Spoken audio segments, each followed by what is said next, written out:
Assalamualaikum warahmatullahi wabarakatuh. Buya, saya hamba Allah dari Cirebon ingin bertanya.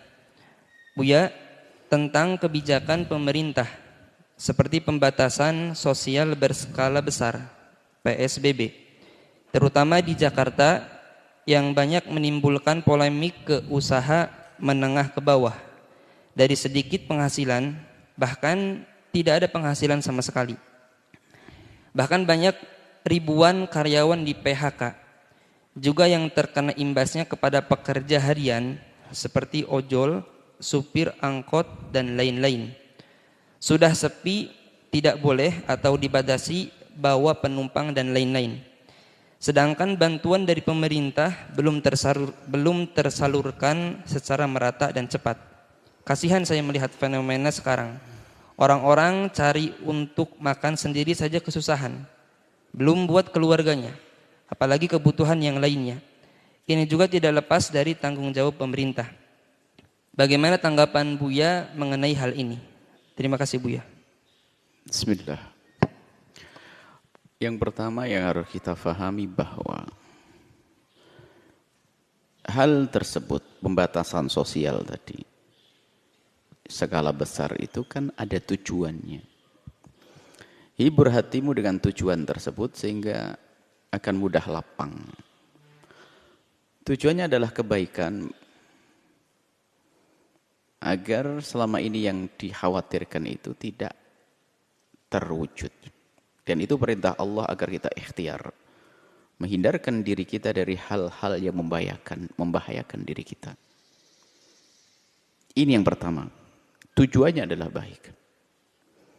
Maka kami sampaikan kepada siapapun harus patuh dalam hal ini demi kebaikan semuanya. Kemudian masalah urusan kebutuhan, memang alangkah indahnya dan kita tidak pernah berkomunikasi langsung dengan kas negara, uang negara dan sebagainya, tapi himbauannya adalah seandainya di saat-saat semacam ini negara bersama orang-orang yang jujur berusaha untuk memaksimalkan dana-dana atau anggaran-anggaran untuk menyelesaikan problem ini. Dana dikucurkan tapi melalui manusia-manusia jujur. Catatan penting. Ini seharusnya semacam itu. Upaya. Sebab kalau ada acara misalnya, ada acara Pekan Olahraga Nasional pun bisa mengucurkan dana miliaran, alasannya untuk kesehatan atau bagaimana kan bisa. Acara apa yang lainnya kan bisa saja. Artinya ini hal yang terpenting ini seharusnya sangat bisa. Dan mungkin sudah dilakukan hanya karena kami saja kurang informasi. Berarti yang perlu disempurnakan adalah penyalurannya yang benar. Ini semestinya seperti itu, seharusnya sebisa mungkin seperti itu. Jadi kalau ada kita mengupayakan pembangunan yang lainnya dihentikan untuk sementara, sama-sama dihentikan, diarahkan dananya untuk yang seperti ini. Untuk masyarakat. Bukankah tujuannya kesejahteraan? Bahkan menjauhkan dari penyakit semacam ini jauh lebih baik daripada nanti ribut mengobati orang-orang yang sakit. Ini dari pihak pemerintah. Dan kami ingatkan, awas jangan jadi penjahat dimanapun berada. Kita tidak ingin pemerintah mengucurkan dana, ada yang bermain di dalamnya. Ketahuilah, ini musibah wahai hamba Allah. Kejahatanmu akan kau petik jika ada misalnya dana dikucurkan tapi tidak nyampe.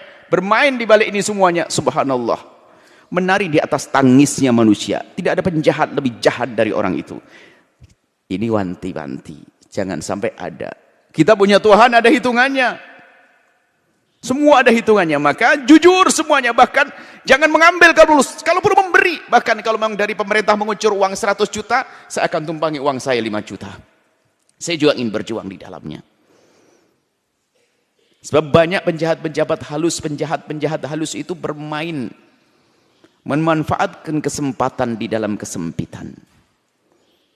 Dan kami tidak menduga akan adanya ini, tidak mengatakan akan adanya ini, namanya nasihat. Namanya nasihat. Jika pemerintah sudah mengucurkan dana dengan benar, kemudian ditangani manusia-manusia benar, kami ingatkan justru ini. Jangan sampai ada orang berkecimpung di dunia tolong-menolong, tapi ternyata dia tidak pernah selamat di akhirat karena dia menjadi penjahat di balik kesempitan ini. Naudzubillah. Kalau ternyata sudah dilakukan dengan cara yang baik dan benar melalui orang-orang pilihan yang benar dan orangnya pada takut kepada Allah, kalaupun ada yang tertinggal tidak dosa, karena kemampuannya semacam itu. Ini dari pihak pemerintah. Dari pihak pribadi dan individu, kita masing-masing. Biasakan hidup kita tuh jangan merengek dan menggantung kepada orang. Jangan dikit-dikit langsung pemerintah. Rakyat Indonesia teramat banyak. Yuk kita membuat solusi pribadi. Solusi pribadi.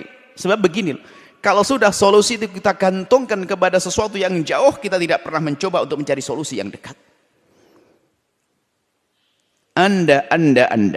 Ini nasihat kami untuk pemerintah, didengar oleh pemerintah. Bukan Anda tidak perlu mendengar nasihat itu. Tapi nasihat yang kedua adalah bagi Anda semuanya. Carilah solusi pribadi. Pangkas kesombongan yang menjadikan gaya hidupmu selalu merepotkan. Biasakan dengan kesederhanaan. Maka ini akan muncul satu sifat mulia. Jika dirimu punya kelebihan, tengok tetanggamu yang kurang. Kebersamaan. Jika dirimu diberi oleh Allah kelebihan, tengok. Selagi engkau masih punya lebih, ayo berpikir bagaimana menolong saudara. Itu buat solusi di dalam diri, tanpa ada urusan dengan pemerintah. Memang kita tidak perlu menyantuni sebanyak orang yang ada di Indonesia, akan tapi yang semampu kita, di tetangga kita. Yang kita ketahui dari RT kita, kita tidak kaya-kaya amat deh. Mungkin penghasilan kita hanya 100.000 sehari. Kemudian kebutuhan kita 80.000, biasanya bisa nabung 20.000, akan tapi hari ini saya tidak perlu nabung dulu. Saya ingin membantu yang lainnya. Tetangga. Atau cara makannya biasanya kita menghabiskan uang 80.000 dalam sehari karena keluarganya besar. Saya akan coba olah menjadi 30.000 sehari. Menyederhanakan cara mengkonsumsi. Cara menggunakan. Ini adalah cara yang paling baik. Supaya kita tidak mudah merengek. Sudah tahu kasus begini masih saja cara makan yang nggak benar. Yang selama ini mungkin kerjaannya hanya beli di tempat-tempat yang mahal, berubah yuk kita masak sendiri atau bagaimana. Agar semuanya serba tercukupi. Jadi ini solusi pribadi dulu yang harus kita jalankan. Nasihat untuk semuanya, solusi dalam dirimu sendiri. Jika dirimu punya kelebihan, biarpun punya kelebihan, tolonglah membiasakan kesederhanaan di dalam rumahnya. Jangan mentang-mentang Anda tetap saja dengan gaya hidup. Rasa kita tuh di mana? Orang lain susah makan dalam hari begini, masih membuang-buang makan di rumahmu. Ini model manusia apa? Ayo. Mana kerinduan hati kita menolong saudara kita? Kalau perlu sekarang belajar. Ini pendidikan yang hebat gara-gara corona ini kita belajar bagaimana sederhana, bagaimana kita buang-buang rezeki, bagaimana kita makan yang sehat, bagaimana hidup sehat. Ini pendidikan ini dari Allah langsung. Nah sekarang termasuk yang paling hebat adalah pendidikan kesederhanaan. Yang sudah tahu gaji suaminya pas-pasan itu adalah kredit terus itu kerjaan istrinya. Ini kan ada model begitu. Makannya nggak karu-karuan. Gimana tidak nyungsep terus? Belajar, ayo belajar. Solusi jangan hanya nuntut pemerintah saja. Ini model rakyat apa? Kalau hanya nuntut ke pemerintah saja. Pemerintah tadi nasihatnya, kita selesai solusi. Jika tuh yang kita punya kelebihan, ayo kita tolong.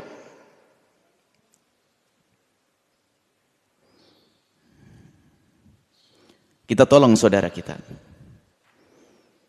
Alhamdulillah, ini kan santri semuanya yang nolong orang banyak, sudah aman.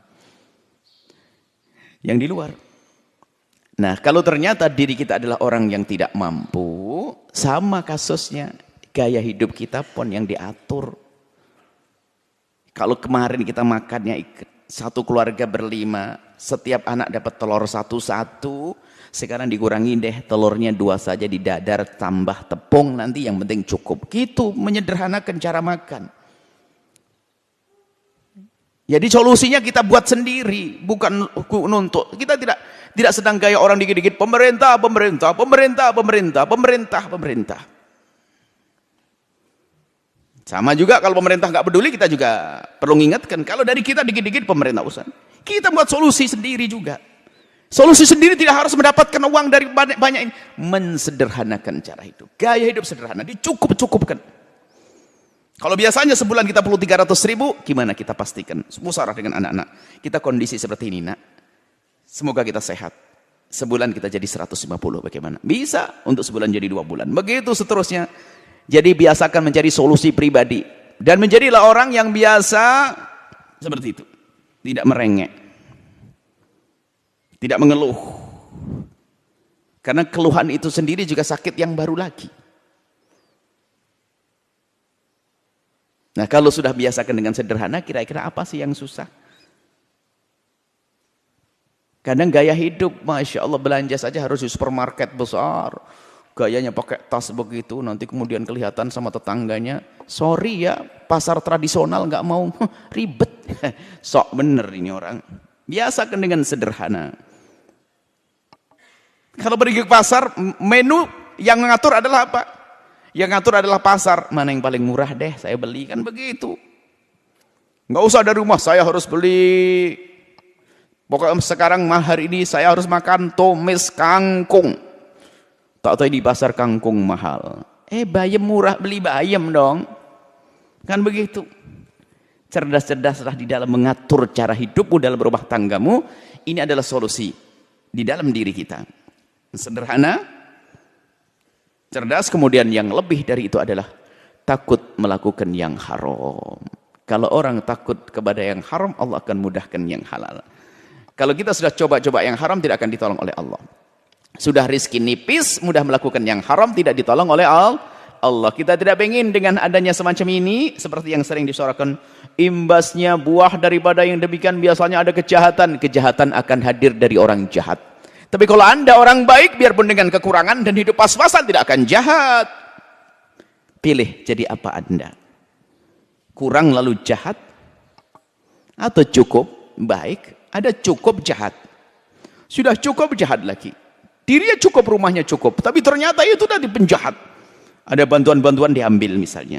Tidak disalurkan misalnya. Ada lagi yang cukup jahat, gak peduli dengan tetangganya. Gak enak. Jadilah cukup yang baik. Ada yang tidak mampu jahat, sudah tidak mampu nyolongan lagi. Sudah tidak mampu ngambil milik orang lain. Ini musibah juga. Kalau sudah tidak mampu, tata. Hidup sederhana. Berkacalah dengan orang yang di kampung yang jauh di sana. Sarapan pagi cuma cukup singkong. Sarapan pagi cuma cukup singkong saja cukup, dan ternyata segar, kuat kok mereka. Hanya singkong saja sarapan pagi, baru makan siang dan jam 1. Makan siang pun ternyata hanya ikan asin saja, tidak tahu diolah dengan macam-macam, dikasih kuah, ditaburkan di atasnya, sudah makannya enak. Sayurnya cari sayur murah-murah karena dia menanam sendiri, sederhana, hidup mereka sehat. Gaya hidup soknya orang-orang yang sok hebat, sok-sok kaya ini, gaya kota, gaya ini bermasalah, gaya hidupnya seolah kembali dengan kesederhanaan yang diajarkan Nabi SAW, menyelesaikan problem ekonomimu.